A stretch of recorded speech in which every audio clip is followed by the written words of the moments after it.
You wouldn't like my reviews when I'm angry. Trust me, you wouldn't like it when I'm angry. Welcome everybody to my She-Hulk review. For this is season 1, episode 1, called A Normal Amount of Rage. I'm like, because she actually says that in in the trailers and stuff that you've seen. She actually says a normal amount of rage. So I'm just like, oh, okay. But yes, so She-Hulk is a comedy, is an action comedy, and going into this, okay, it's a comedy, so expect comedic stuff, and it makes sense because she's the other character other than Deadpool who likes to break the fourth wall. So you only could do it like a Deadpool movie or a show, or in the comics, where it had to be comedic, and it had to be actiony and serious at other points. And if you enjoy Deadpool, you're going to enjoy this. But it is woke. So yes, it is woke.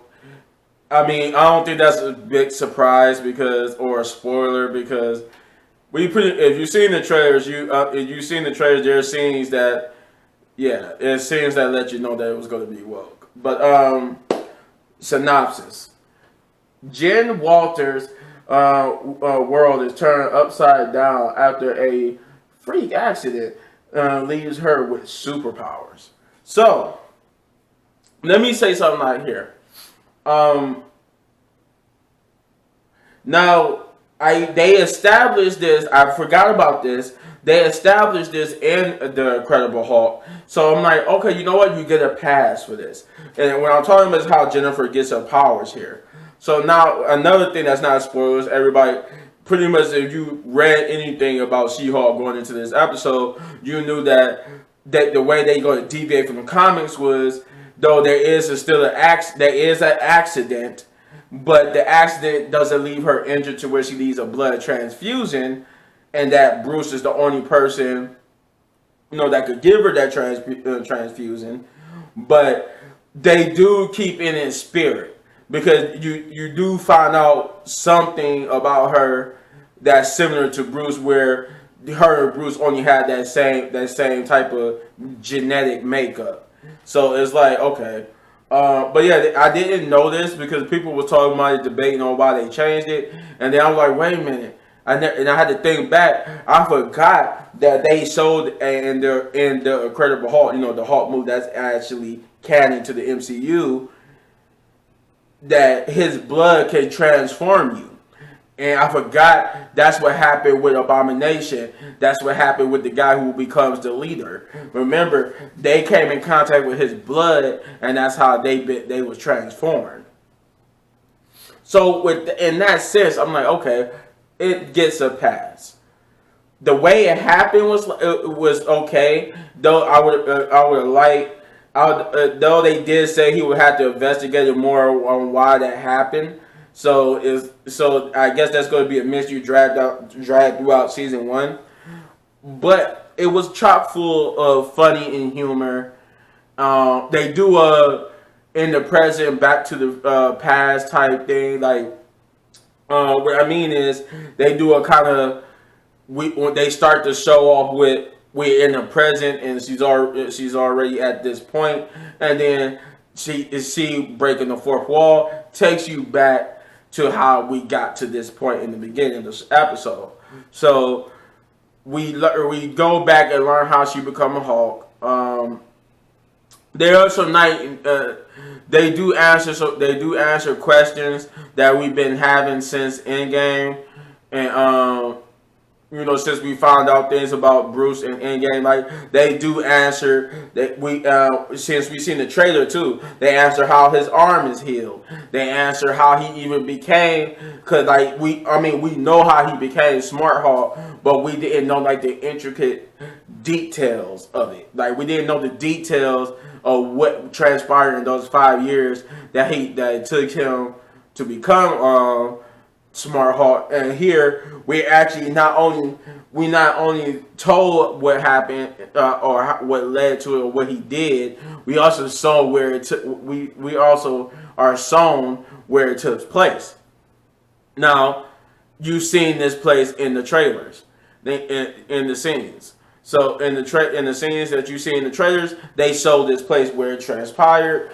But yeah, we are told, we are shown how how his arm got healed, how he got become Smart Hawk, and they actually say Smart Hawk in the show instead of Professor Hawk, which he's known in the comics.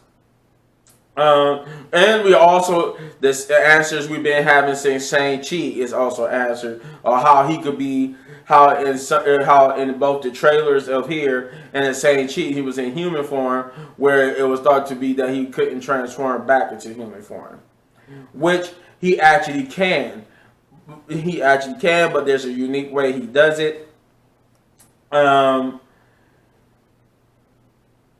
What else I'm trying to figure out? They also answered the questions about his healing of the arm too.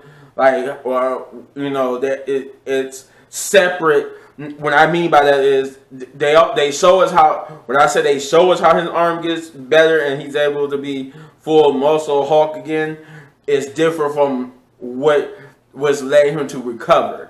They tell you about his recovery and how his recovery is going since the events of Endgame, and why it's progressing good for a certain situation.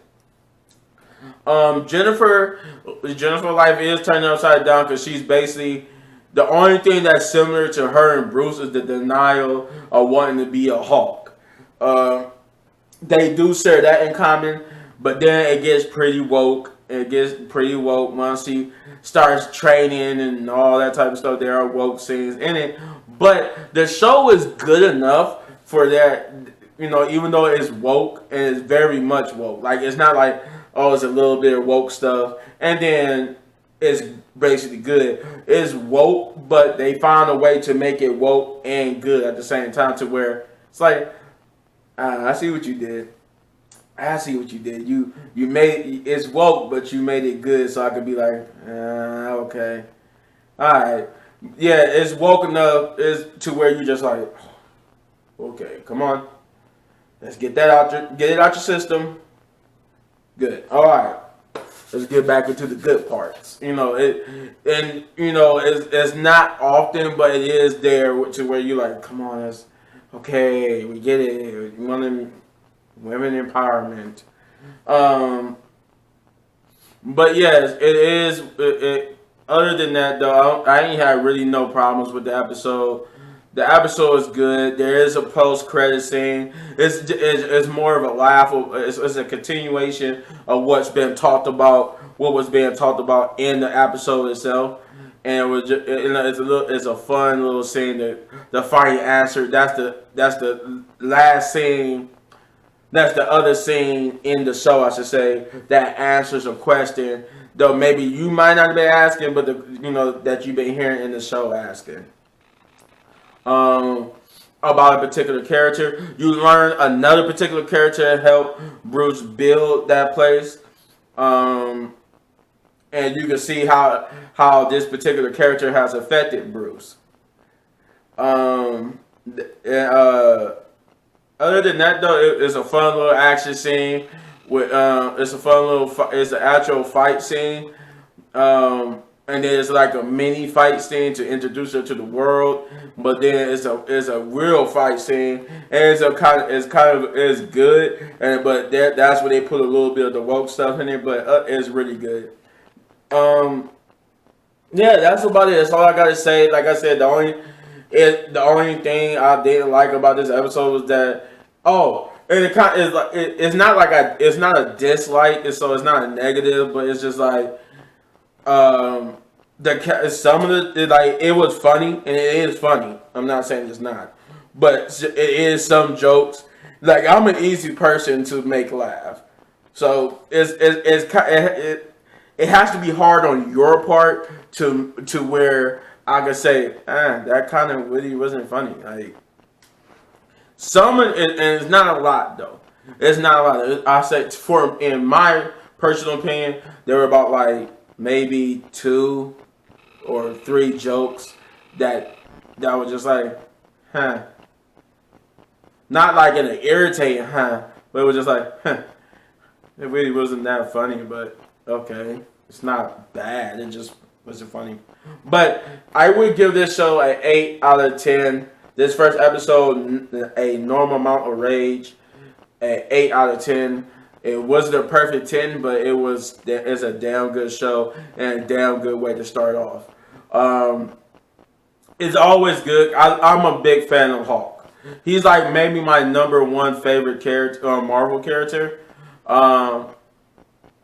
Is he?